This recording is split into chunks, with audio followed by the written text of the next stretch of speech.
This is going to be a full breakdown, review, and testing on my personal track of the new Entity MT. This thing looks super cool like a beast, but is it fast? Not really. But we're going to save that for last. First, let's get into buying it and customizing it. So to buy it, it costs $2.3 million. No trade price or anything, that's a stock price for everyone.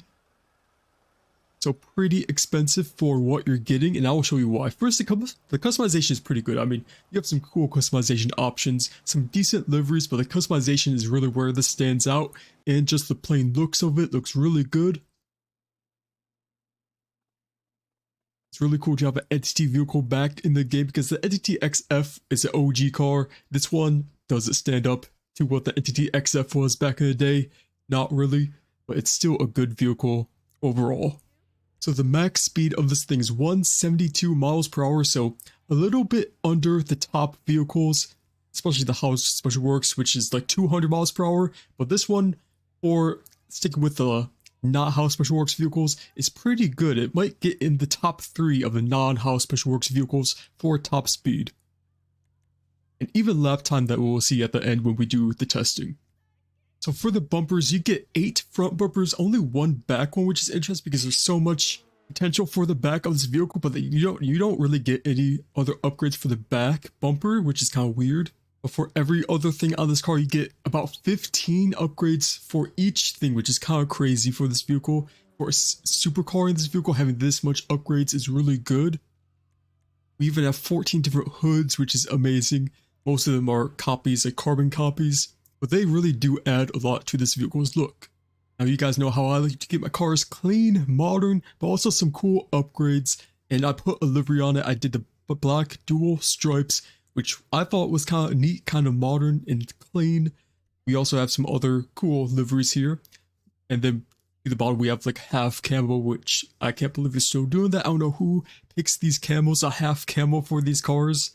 Rockstar adds in with every car, so we're just going to skip right past that because no one's picking that camo. We also have some cool mirror customizations. We don't usually get that with vehicles, so I just put on the colored mirrors. For respray, really any color looks good on this car. This is one of the cars that any color looks good on just because of the angles, curves of this vehicle. I'll just go fast forward this video for you guys. All of these colors look good. I wanted to stick with the green, but I ended up going with sea green color instead of the bright green, which I really wanted to do. But any color looks good on this car, especially the orange. I stood around the orange thinking should I put that on, but I did that with the Obey 10F wide body. And you will see later that this car isn't even as fast as the 10F wide body, which is a sports car. Now here's the best thing about this. You can remove the roof, make it into a convertible. You can't have a little animation, but you can't just remove it altogether to have an open roof vehicle. I stuck with the roof on because I kind of like the look of it. Look with the stripes with the roof on. But the roof off really does look kind of cool. We don't have many vehicles that you could do that with. And now for spoilers, these, it shows 17, but really they're all the same except for the last 5.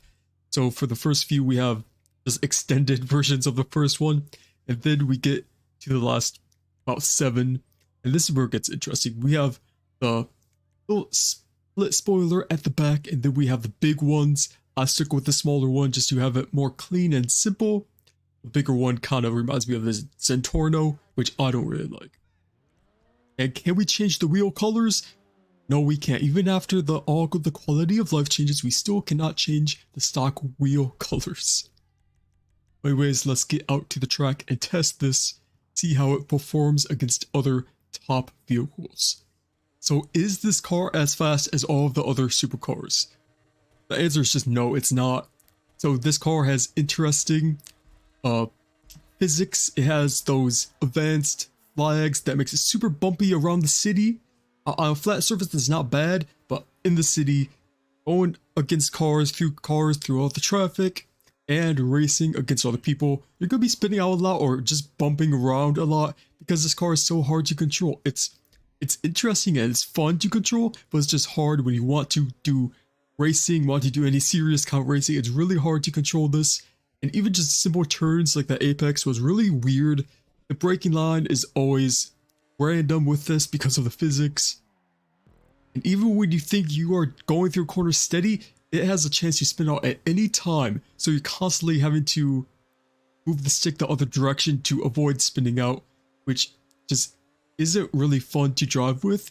I think this is a theme going with any update moving forward, because the last update that didn't have these flags was the Cayo Perico heist update, and that was about 2 years ago now. So going forward, I think most cars will be having these weird physics that's just super bumpy on the city streets with these bumps. Yes, it's not a bug because they're never fixing it, so this car really bumpy, and that does decrease the performance a little bit. If you somehow are able to handle these bumps better than I am here, which I did about 10 laps of this track, you could get a better lap time out of it.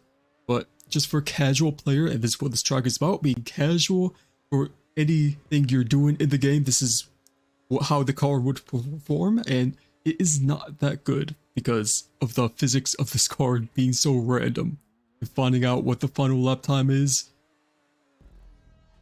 1 minute 4 second 0.1 lap time, which is even better than a 10F wide body, which is a sports car.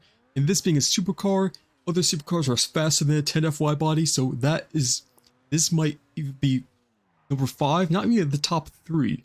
Even outside of how special works vehicles, it probably won't even be in the top 3 just because of the weird physics. If the physics were normal, like let's say the Entity XF was, it would be a really good car.